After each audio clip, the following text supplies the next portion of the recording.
praises the Most High, and unto His Son belongs power, riches, wisdom, strength, honor, glory, and blessing. Hallelujah.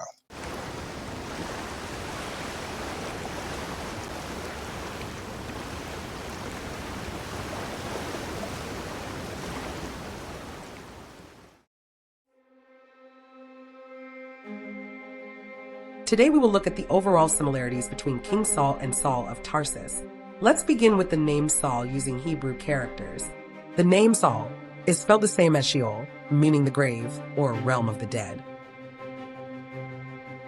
King Saul's downfall led him to literal death, where he fell on his sword.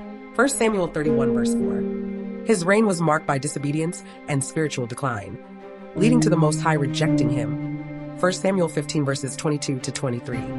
His story serves as a warning about rebellion leading to destruction. Next, we have Saul of Tarsus. Saul of Tarsus, also known as Paul. The name Saul carries the same spelling as Sheol in Hebrew, symbolizing death. Paul, before his conversion, led many to imprisonment and death, per Acts 8:3.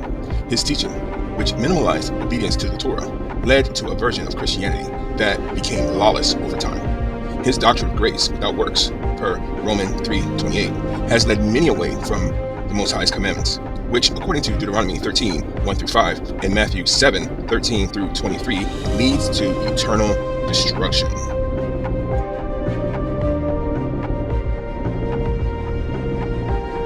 Both were from the tribe of Benjamin. King Saul, the first king of Israel, from the tribe of Benjamin, 1 Samuel 9 verses 1-2. Saul of Tarsus, Paul a Pharisee and later a Christian missionary, also from the tribe of Benjamin, Philippians 3 verse 5.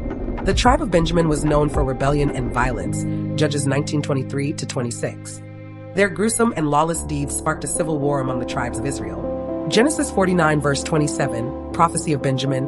Benjamin is a ravenous wolf. In the morning he devours the prey, in the evening he divides the spoil. Jesus warned of false prophets coming as wolves, Matthew 7 verse 15. Both were initially chosen, but later rejected. King Saul, chosen as king of Israel, but later rejected by the Most High for disobedience, 1 Samuel 15:22-23. Paul, initially accepted as an apostle by many, but later rejected by the churches in Asia, 2 Timothy 1:15.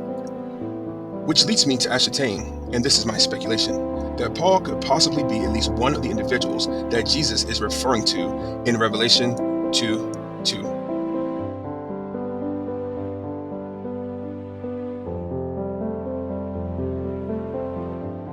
Both were tormented spiritually.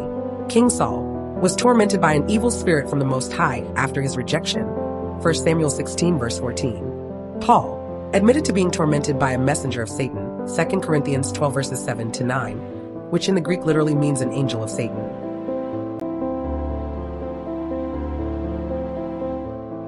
Both persecuted the righteous. King Saul persecuted David, the anointed one of the Most High, 1 Samuel 19:9-10. Paul persecuted the followers of Jesus, Acts 8:3, Galatians 1:13, and Galatians 2:11. When Peter came to Antioch, I withstood him to his face because he was to be blamed. Enter ye in at the strait gate, for wide is the gate and broad is the way that leadeth to destruction, and many there be which go in thereat. Because strait is the gate and narrow is the way which leadeth unto life, and few there be that find it. Beware of false prophets, which come to you in sheep's clothing, but inwardly they are ravening wolves. This is the English Standard Version. Matthew 7:13-15. Enter by the narrow gate, for the gate is wide, and the way is easy that leads to destruction, and those who enter by it are many. For the gate is narrow, and the way is hard that leads to life, and those who find it are few. Beware of false prophets, who come to you in sheep's clothing, but inwardly are ravenous wolves. In addition to this, I want to remind you of the Genesis 49:27 prophecy from Father Jacob concerning the tribe of Benjamin. Benjamin shall raven as a wolf.